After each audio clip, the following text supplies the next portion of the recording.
I'm going to use a circular toolpath to do these cool little ball mill finishing cuts we like to do on a lot of parts.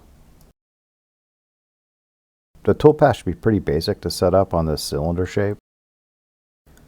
I'm going to use a 3/8 ball end mill.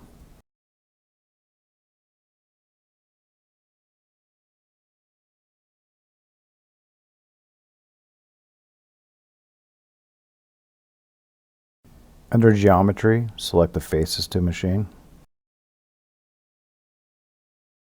You can select each face manually, or you can select one face and then you can select the same diameter checkbox and that will select all three.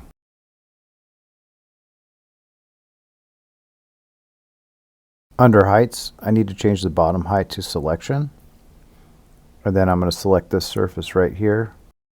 Under passes, I'm going to uncheck multiple depths. I'm going to do this in one pass because I've already removed enough material where that'll be okay. If I was going to go with multiple passes because this part had like a taper or something, I'd probably use the 3D contour instead of the 2D circular. You just have a little bit more options with the 3D contour. Compensation type is the main reason I use this tool, because a lot of times I want to add wear to this toolpath so I can kind of make modifications at the machine as opposed to having to make it in computer. Everything looks good. Now I need to move it to its proper place in this operation.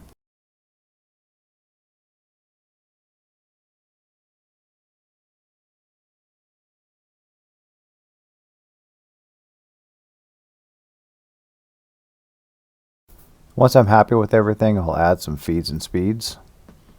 I don't like the recommended finishing settings from Fusion. The finishes aren't that good.